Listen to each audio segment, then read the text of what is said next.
Thank you, Madison. We are Yes. so excited to be here to talk about our book, Intersectionallies, We Make Room for All, which is the very first children's book about intersectionality. So thank you, Madison, Ruben. I don't know where he went, but thank you for inviting us today. We are so excited to talk about something that unites feminism with children's literature. So I'll begin by introducing myself. My name is Chelsea Johnson. I use the pronouns she, her, and hers. I'm a Chicagoland native. I recently completed my doctorate in sociology at the University of Southern California. My dissertation explored how fashion, politics, and culture relate. And I now work as a user experience researcher in tech, helping designers make smart and safe products with accessibility in mind. All right. Hi, Google. Hey. Hi. My name is LaToya Council. I also use the pronouns she, her, hers. I was born and raised in North Carolina, and I'm currently working on my PhD at the University of Southern California, and my dissertation explores work, family, and self-care practices among Black middle-class couples. You do have one. Hi, everyone. My name is Carolyn Choi. I grew up in Southern California. I also use the pronoun she, hers. I'm also getting my PhD at USC in sociology, where I met these two lovely souls. And my research looks at migrant labor and human trafficking in Asia. Nice to meet you all. So a little bit about us. We are three feminist sociologists who use intersectionality in our work. Intersectionality explains how we're not just our race on Monday, our gender on Tuesday, our class on Wednesday, and our sexuality on Thursday. We're all of these every single day. And so writing our book, Intersectionallies, was a way to break down intersectionality for the most vulnerable among us. All right. So we envision this book as a teaching tool for feminist-minded educators, practitioners, and caregivers. We believe that a forward-thinking feminism must include children, and that children's literature is the gateway to educating entire households. So many people think that elementary schoolers are too young to think and talk about identity and politics, but kids are more aware of the world than we think. Just like us, kids can feel and experience everyday social problems like poverty, incarceration, racism, sexism, xenophobia, and homophobia. Yet when we continue to shelter kids from this, white middle-class lives that they see as the norm on TV and books become their status quo. And they end up second-guessing their own voices and learn to devalue the perspectives of their working-class peers, as well as their peers of color. Now let's talk more about the book. We transformed feminist research into simple character narratives for children using rhyme. We explain how children's experiences and safety are complicated by their intersecting identities, such as class, race, sexuality, ability, citizenship, and more. So, without further ado, are we ready to dive into the book? Let's do it. All right, let's do it.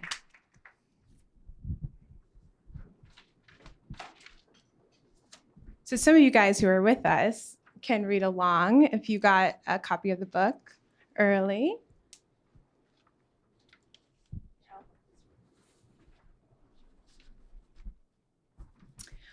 Witness the lives of a bold group of friends.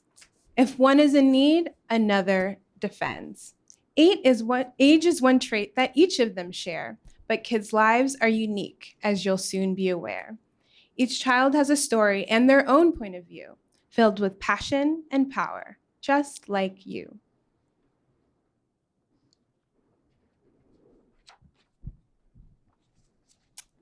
My name is Alejandra, but I go by Allie. I use a chair, but it doesn't define me.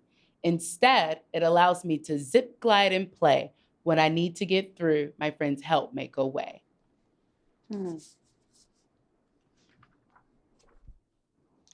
Where there's room for some, we make room for all. Friends can be allies, no matter how small. Hello, I'm Parker. After school every day, Allie's family takes care of us both while we play.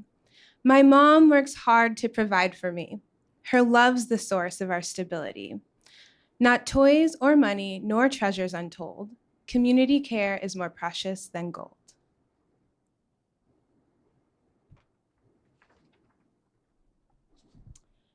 Skirts and frills are cute, I suppose, but my superhero cape is more cape than those bows. Some may be confused that a kid like me can wear what I want and be proud and carefree. My friends defend my choices in place. A bathroom, like all rooms, should be a safe space.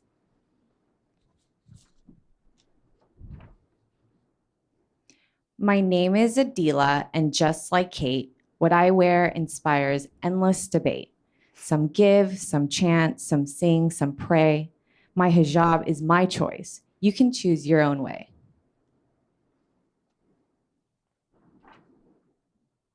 The clothes that you wear never justify hatred. Clothes can be playful, simple, or sacred. Covered, adorned, or with casual flair. My body's my own. I dress it with care.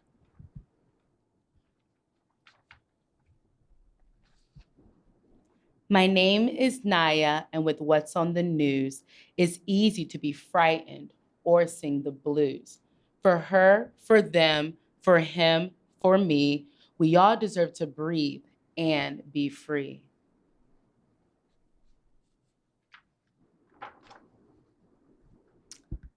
The color of our skin is no reason to hide.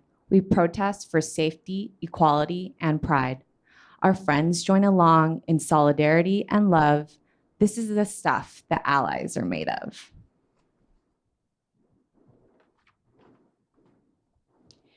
Safety also includes our trees and air, the land we've called home, our places of prayer.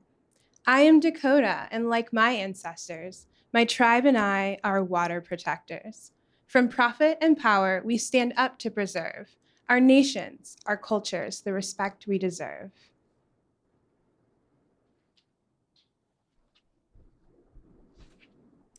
My name is Gloria y tengo 7 años. After school is to la fruteria I go. Trabajo cada día junto a mi madre. Vendemos piña dulce y mangos con chile. My language and savvy allow us to thrive. I got hopes and dreams and skills and drive. Working together makes us both more secure. I'm a daughter, a partner, and an entrepreneur.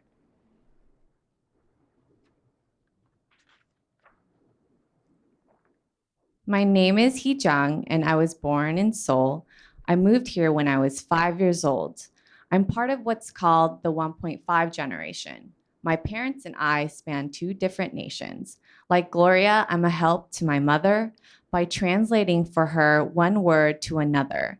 When the landlord tells mom, you can pay me next Friday, I repeat in Korean, 엄마 렌트 다음 주 금요일에 내도 된대. We navigate life in our new home together because kids have the skills to make every day better. My name is Yuri, and I'm new to this place. Hee Jung's family welcomed me with love and with grace. Finding refuge meant traveling far from home. I sailed, I flew, I rode, I roamed. Escaping violence, war, heartache, and intrusion, we came to this nation seeking dreams and inclusion.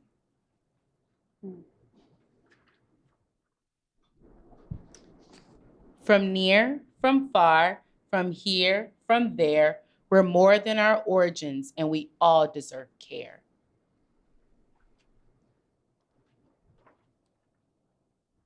Race, religion, citizenship, class, and ability. Each of these intersects to form identity.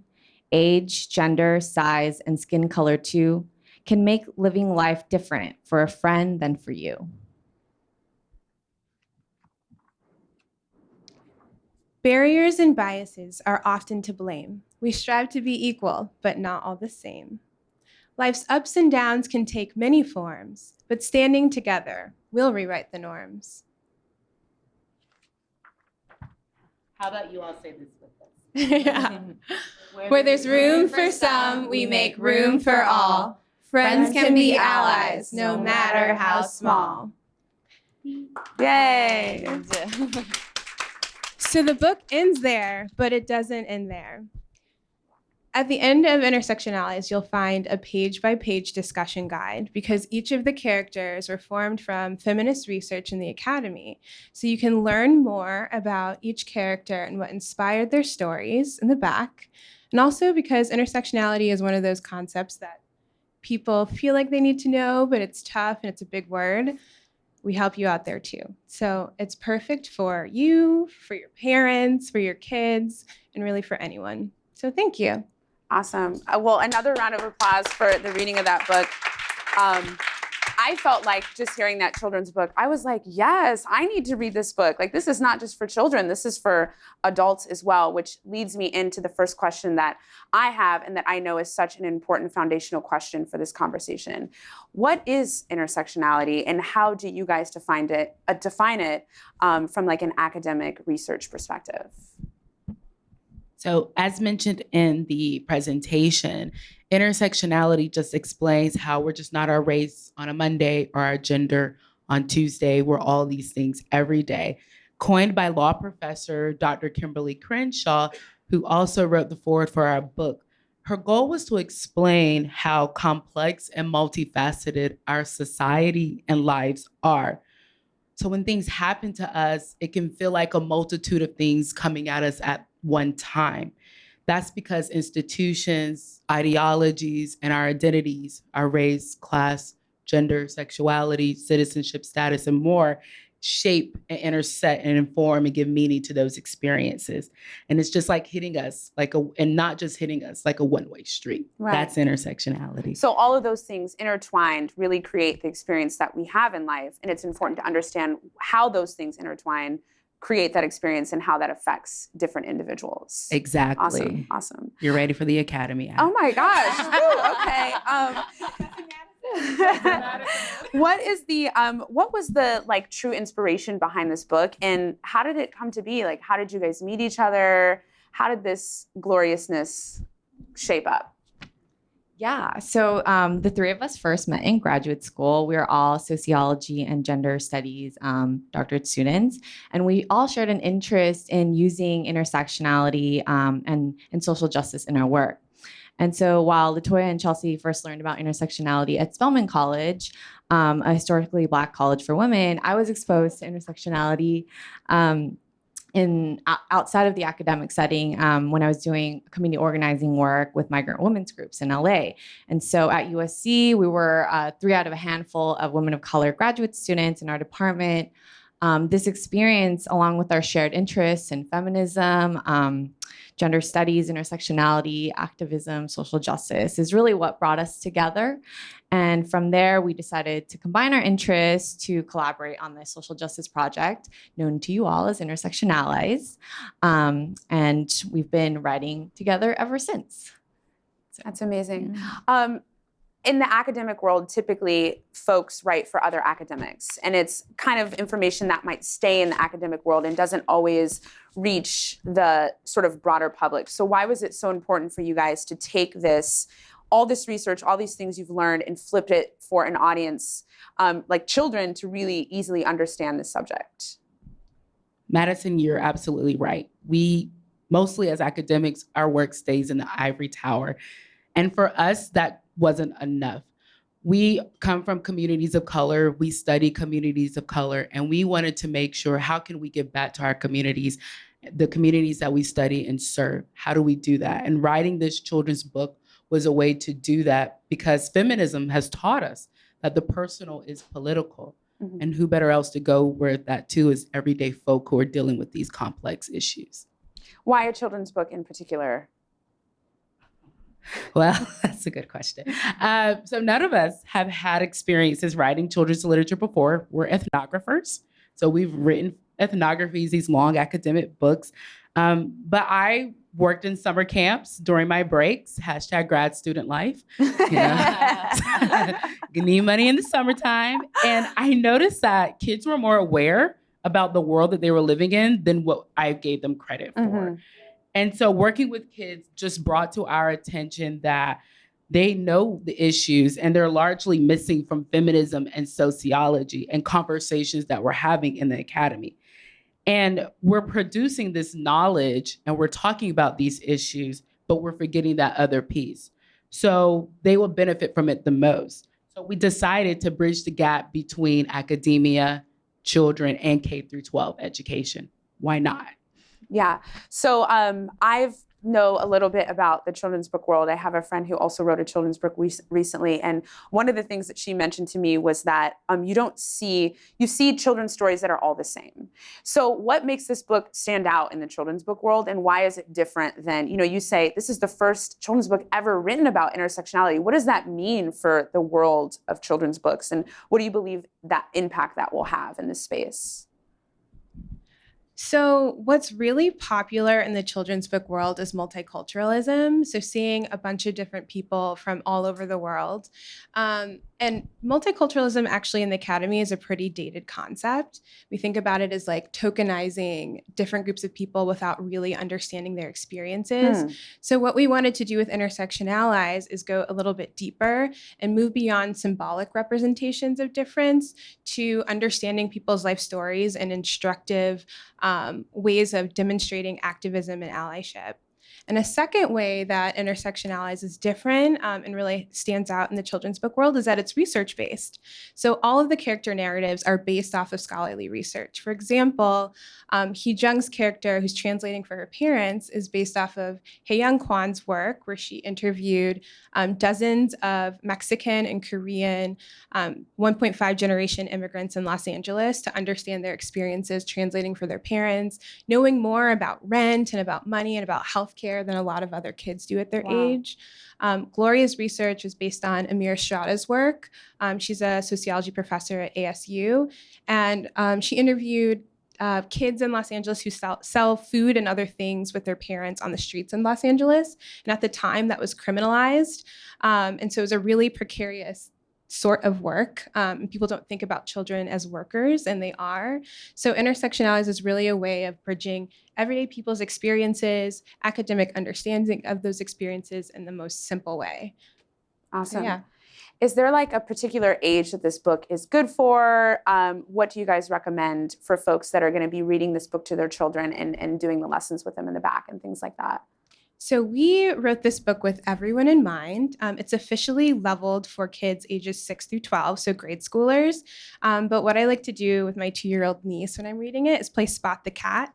So those of you who have the book in your hands, you'll see that the cat sort of follows and crawls her way through the pages. So that's something you can do with like the very littlest of children. For people in the target age group, elementary schoolers, we talk a lot about empathy not just for other people and their differences, but also for oneself and understanding their own hardships. And we also talk about the book in a lot of academic spaces and at conferences with other academics who want to understand the theory behind the book, because we wrote the book with a theory in mind. And so there's really something for everyone, and we hope that you find that something for yourself. And of course, it's for everyone because you guys are writing a book about intersectionality. So how has this been received so far by children? I know that you guys have read this book with children in the target age group and have been traveling around speaking to many folks. So how are you guys feeling about it since it came out like a couple weeks ago? It officially hit the like market, 2 weeks right? out. Oh my gosh! Wow. So we've been receiving amazing reception so far from the press. So say so myself. We've been featured. We've been featured in Ms. Magazine, Time, Conscious Kid, Goodreads. But what we're most proud of is our first reading we did with third graders at an elementary school right by USC in South LA. And while we didn't know what to expect, we were absolutely blown away with their responses. Children were initiating conversations about the unfairness of gender categories, and they were they were talking about what's happening right now at the border and the unfair treatment of new immigrants. And so they were forming perspectives about the world at, the third grade. And so That was really, really cool. Other kids were really impressed by Hee-jung's story. They shared with us how they celebrated their birthdays in 2 countries, the US and Guatemala. And then, of course, they were super excited about learning Korean on Hee-jung's page. What did we teach them, guys? Saranghae, I love you. So, which is I love you. Yeah, forgot that part. So there's so much goodness and richness in this book. I'd love to hear from each of you. What is like the one nugget, if you could have a child take away something from this in 30 minutes that you'd spend with them? What would it be for each of you? So for me, it would be understanding that we're not all the same, we're different, and our differences can make us beautiful, that we can use what we have to make room for other people. I would say making room as well. I think that's just a big nugget. We're so much so because we're in a society where we're often like trying to find our way and trying to find our voice and figure out how to go to the next step and the next level. And sometimes we can forget about others and, think about our own experience. And so just remembering not to put your experience to the side, but realize that other people are coming into this space with other things going on as well that shape who they are, and to just make room and continue being an ally. I would also have to say making room because this book has diverse characters, and we did have representation in mind, but we also painstakingly made sure that the characters were always supported by their friends in each page. And so, this is kind of the main message of our book. And yeah, I noticed that the characters are all intertwined. It's not just where you speak about multiculturalism, it's okay, well, Madison is this, and then Chelsea is this. No, it's how Madison and Chelsea are living life and experiencing life together. That's so awesome. I think an even more important question is, what do parents, educators, people that are going to be administering this message to children, what do they need to understand in their minds as they take this to our youth? That's a great question. What do parents and educators need? Well, the beauty about IntersectionAllies is that it can educate entire families, entire households. And so parent readers, we would like for them to come to the book with this idea of children's lives and childhood are precarious, and that this precarity can take many, many forms.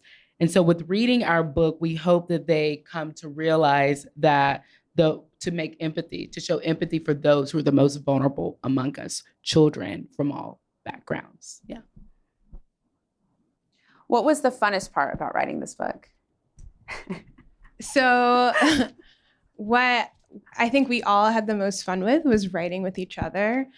We've known each other for a long time. Carolyn and I started grad school together at USC, super fresh, 7 years ago now. LaToya and I went to Spelman together and met over 10 years ago in a sociology class. So just being able to hang out with each other and make space for each other's emotions. It's been grad school is a tough ride, but also everything else is hard. And being able to set time apart to do something beautiful and creative together.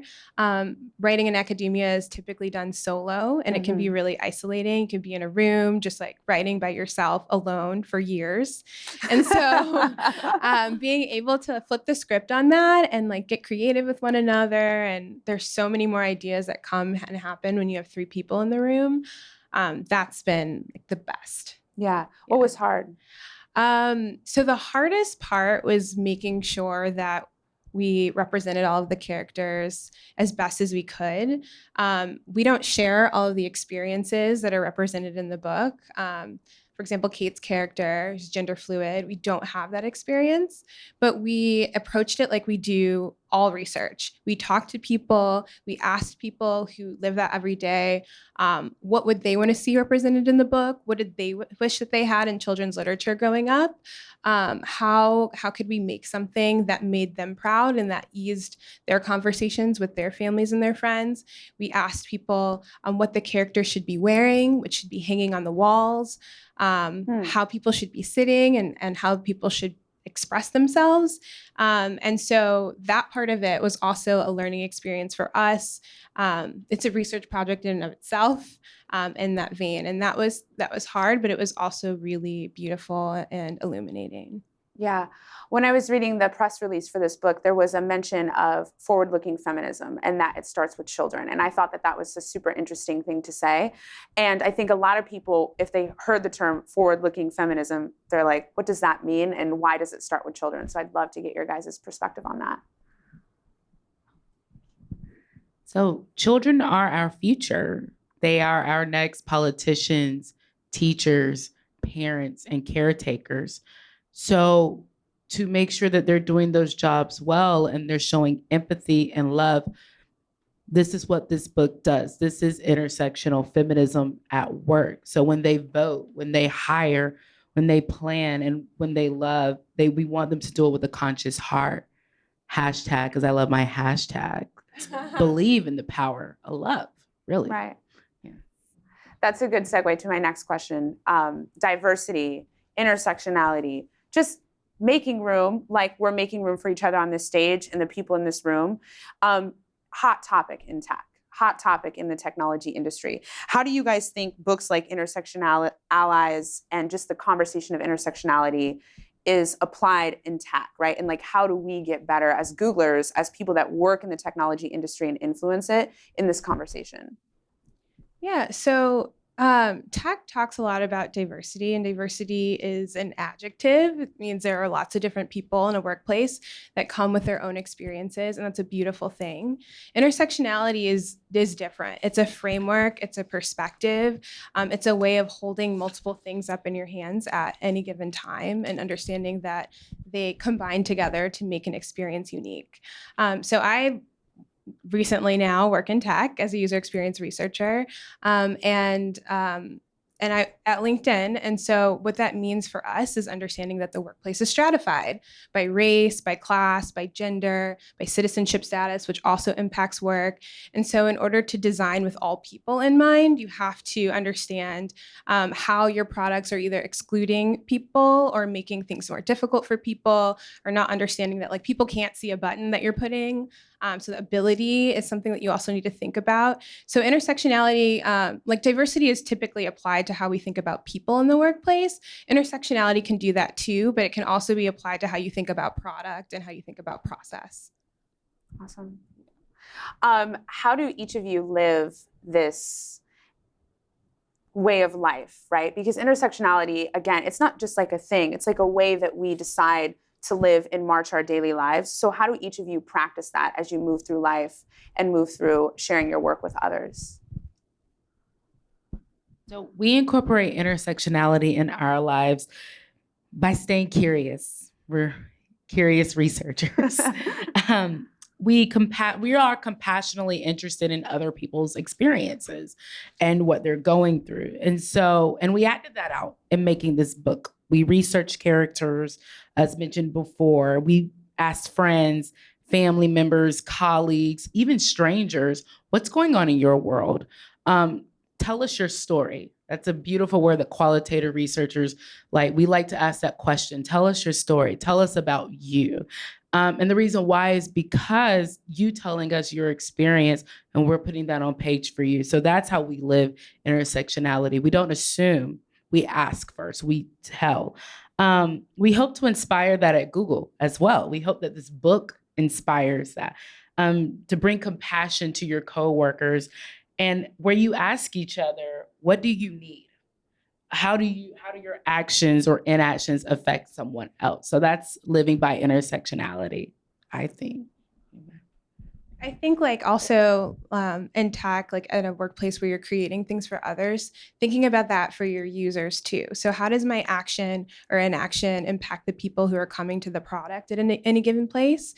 I think also in a place like Silicon Valley where you're in a community, but a lot of the people who are part of this community are not welcome to the food or the resources or the exercise equipment.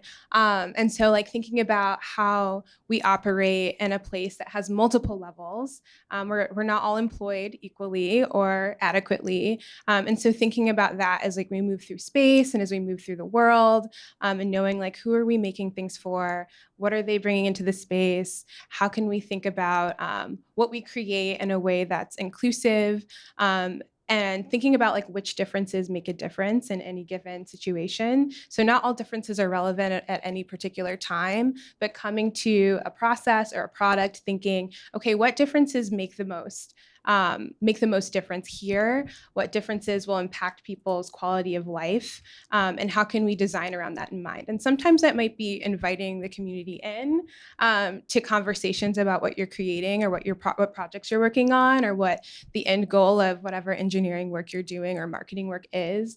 How can you open the doors to that beyond people who are living an experience that's very close to you? And think about like, how can that will help Google in and of itself, right? You're making things so that people interact with them. And so living intersectionally or using that framework in your work is something that will make, I think, any workplace better. Yeah, how about you? Well, so I came to intersectionality actually through my community organizing work. And so I was working with migrant hostesses in LA. And so like Chelsea was saying, like what differences make the most, like in like community organizing spaces, like how to include more groups, and like it just helps create a framework and a lens to include more populations and help more people. Yeah. So what is next for all of you? I mean, I know that you guys have, some are still in school, some are still in academia, some are now in tech. Like, what do you hope to happen in the next couple years of your life? This book having come out literally weeks ago, I'm sure it's like changing your life, and just seeing the reaction to it. Has that even changed what you thought you were going to do and what you're going to do now? And how does that all play into where each of you are going?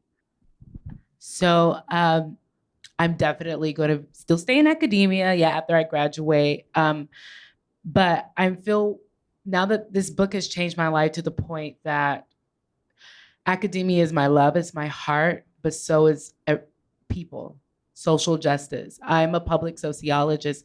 And so for me, I'm in a space now where I see what this book can do. I see what we can do when you collaborate, because as mentioned, academia is very isolating. It can be, right? Because we're working on our own work. When you collaborate with others and you put people first in your research, you put communities first, it touches the heart. And so if I say I'm an intersectional feminist social justice scholar in academia, this is what I'm going to be doing. So I'm going to be doing both. And I'm ready for that ride. So what's next for me? I'm starting a new job in tech or returning to a job that I had. And you're coming to Oakland. So now we have Chelsea in the Bay Area. Yes, we're so happy. I need friends. Be my friend. So something that like LaToya kind of mentioned, like when you're in academia and you're writing work that's based off of people who spent hours with you, telling you their stories and their secrets, and then you write all that up and you analyze it, and oftentimes it goes into a journal article that's restricted access in language that people can't understand in order to compete in an academic space. And as somebody who has studied communities of color, to me that felt unfair and really unjust. And so for me, like leaving academia is a way of having my work impact people, having people be able to interact with the results of my research. So that's like why what's next for me is next for me. But also what's next for us, all of us in the next like 6 months is a book tour going around the country. So I know there's like Googlers in New York. We're going to be in New York next weekend, the Brooklyn Public Library, Drag Queen Story Hour, which is going to be super fun. So we'll be hopping around, talking about the book, trying to touch people's lives. So that's what's next in the immediate future. trying to organize some more writing groups, writing retreats, because this is actually the first book in our series. And while this book is about how children experience safety, our next book is going to be on families. The third book is going to be on bodies. Families is going to explore different types of family forms, incarcerated families, blended, multicultural. Bodies, we'll be celebrating different bodies around the world. And really our goal with this series is to show how intersectionality operates in everybody's lives and how we can celebrate diversity and humanity of everyday people. So tell us where we can go and spend all our money on this book, and for every kid in our life, every adult in our, I know a lot more adults that need this than children. So where can we buy it? Where can we support you guys? So IntersectionAllies is most places books are sold. You can look on IndieBound and find your local independent bookstore. I'd say support those. There are plenty here in the Bay Area and across the country that are carrying it. You can also buy it from our publisher, which is Daughter Press, an independent feminist press that publishes books by feminists for everyone. You can get it at Barnes & Noble or big chains. They'll be able to either have it in store or order it for you. So pretty much anywhere. This is delightful. Thank you so much. I was curious. I know you guys are the authors of the book, of course, but I'm curious about how you brought it together visually, about how you found your illustrator and how you chose to represent all of your research in pictures, since we have kids I know are very visual learners. Yeah. So our illustrator is Ashley Sill Smith. She is this awesome artist based in New York, also a close friend of ours through the process of creating the book. She does a lot of work around feminism in her artwork. So she illustrates a lot for the New York Times or Forbes, also for products. But the reason why we really love her and chose her is because she has her own feminist research background. She did work on feminism in India and South Asia. She also had a menstruation subscription box. So like when it's that time of your month, all the things that you need to feel good and cared for.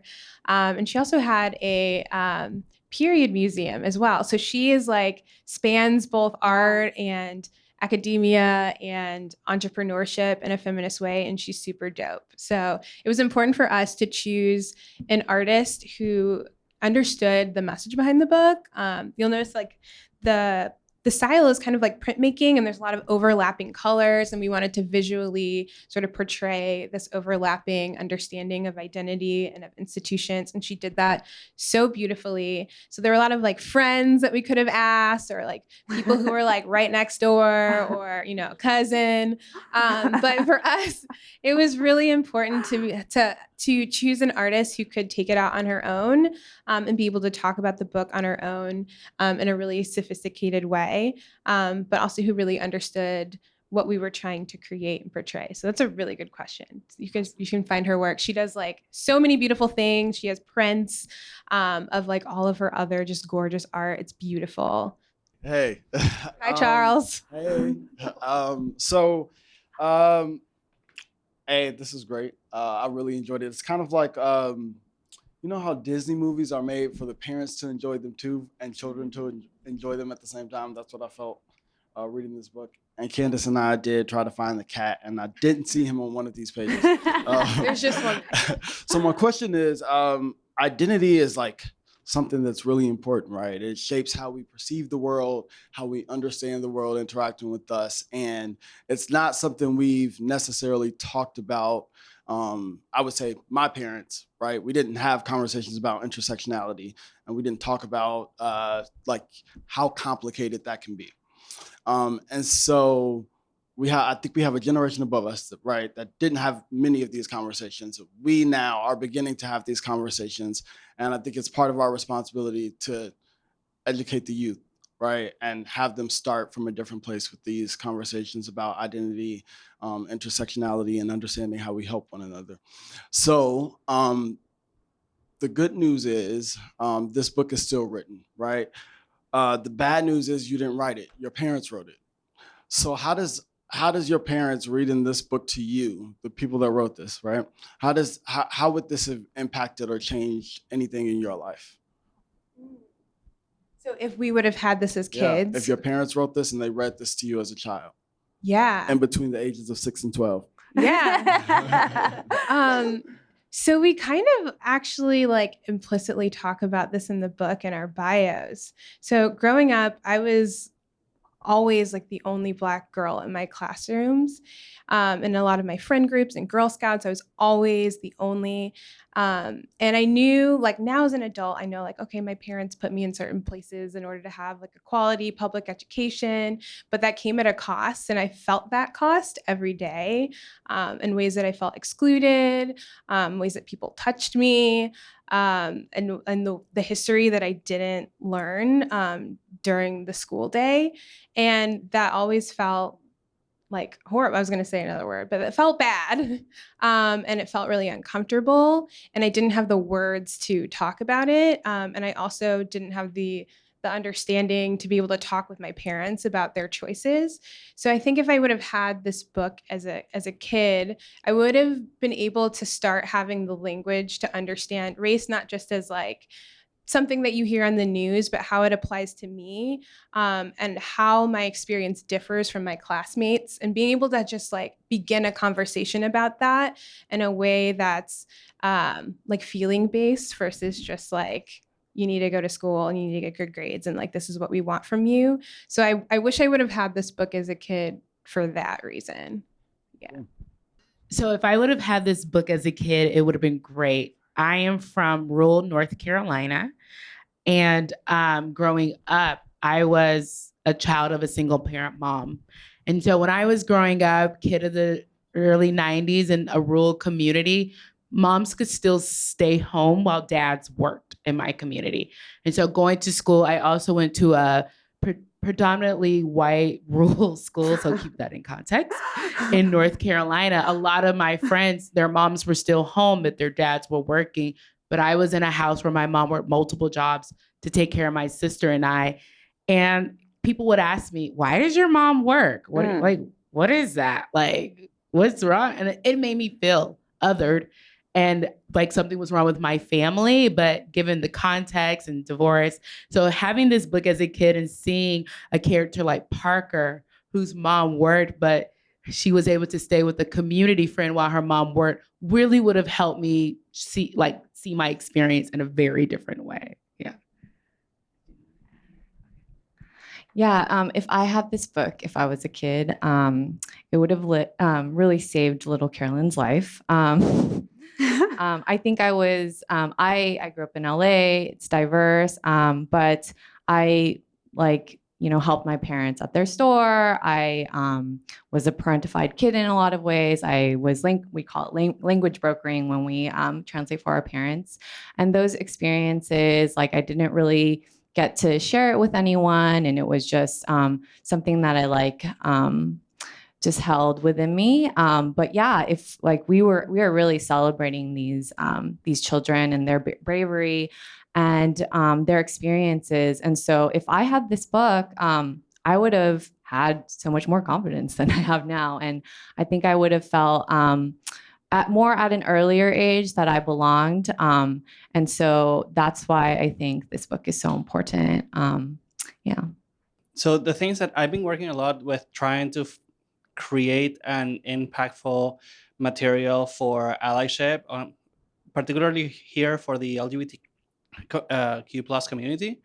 And the things that raising awareness, raising empathy, and a call to action are usually like the main objectives for them. And I think that you're doing a fantastic job in, of course, the awareness, empathy throughout the stories. And when you start talking about like how allies stand up and defend, like that call to action is amazing for kids being the first touch point is just fantastic.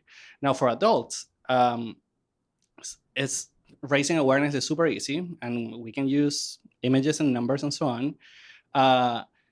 Raising empathy and call to action are a little bit more tricky.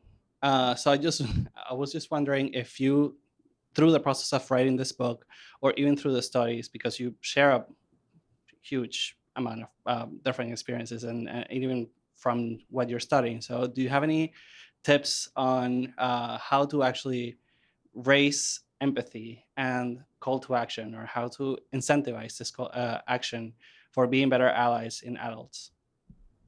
Yeah, that's a really, really, really good question.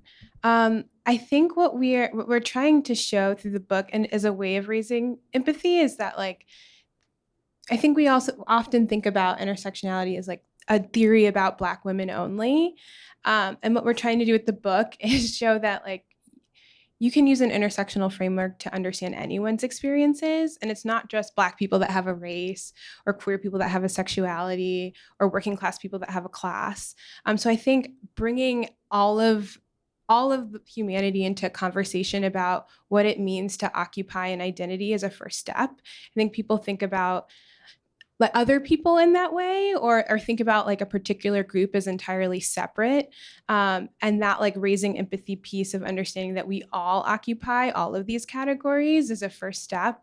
The call to action part is tough, right? Like that's huge, and what the action can be in any given situation is different. So that's tough in that you have to think about like what is the action that you want people to take in that moment, because that could be different like moment to moment or day to day. Is it voting? Is it changing a policy? Is it loving someone? Is it allowing somebody physical space? So I think getting really particular and specific about like what that call to action is, and how to inspire empathy in that for that particular call to action, is like the most instrumental like piece of advice I could give. But that's something that I don't know, I think you just are all working through. Like there's so many different hardships that are happening in this world right now, and so many different actions that need to be taken. It can feel really overwhelming, but I mean, hold on to the people that you love and the people that care about you, and focus on like the people who are closest to you, to get like whatever you need to get done. But yeah, I hope that answers your question. So I want to know more. So traditionally, it seems like you mentioned before, you grew up in an area where the fathers went to work and the mothers stayed at home and nurtured these kids. What advice can you give to fathers or men in general that could help out this message itself? That is my research. Work family. I would say care work is shared work. It's not just women's work. And I think in the world, in our society, we still just value paid work over non-paid work. And that's not okay. And so as we show in the book, if it wasn't for Alejandra's mom helping out, what would happen to Allie while her mom went to paid work? And so for a father, same things go. It's like, regardless if you're a man or a woman, it's a community. It takes a village to raise a child. It takes a village to move a community forward. And the labor that's not necessarily paid is also labor that we should value. So I would say the message for, I think, men and fathers is you too can relate to the characters in this book. You too can read to your children, to other children, and value the labor that goes into teaching, which is sometimes paid. And even in the world of paid work, it's low pay. If we're talking about K through 12 education, you can teach children and start with your own or the children in your community and value that work. That's part of making room. Thank you for that question. And thank you for shifting the narrative. Thank you. Hi, everybody. I have a really quick question and comment. So I have an 18-month-old son, and I'm so excited to share this book and this work with him. I am constantly looking for books to read to him about intersectionality, about culture, and everything that all of those words embody. And I'm wondering if in the future books on family and on bodies, will there be anything on feelings as well? And that feelings can be across gender, across all of these different, identities. And I'm just searching for that to be portrayed in books. And so and if you do know of research, I would also like to know of research that I can look to kind of help encourage that. So I'll speak to families, and then I'll pass it on for one of them for bodies. So in terms of families, so for our families book, yes, feelings are going to come up. We're even challenging that word, the family. So we still have this language where we use family for family. And when we say family, in my field, the research is around the standard white middle class family. That's not the only family. And so when we say family and not families, we're already not being inclusive and making room. And so our book is a families book where feelings are going to come up, where we're talking about incarcerated families who experience incarceration, families who experience deportation, same-sex families, trans families, fur baby families. We're going to include it all, right? Single parent families, because that is part of it. And so that feeling piece will get in there, and we're hoping to elicit that emotion there. Bodies, embodiment. Research. It is, yeah. I love that suggestion. So the book is like unwritten. So this is like totally helping us. This is a teaser. Better. Yeah. Yeah. Research. It's research. So we'll do that.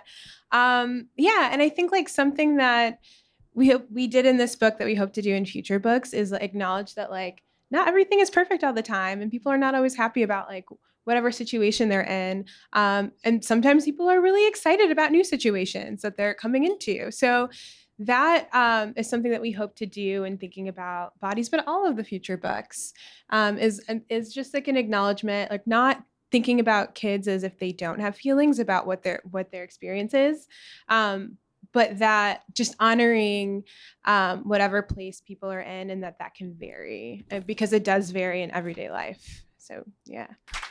Chelsea, LaToya, Carolyn, thank you so much for joining us today. Thank you.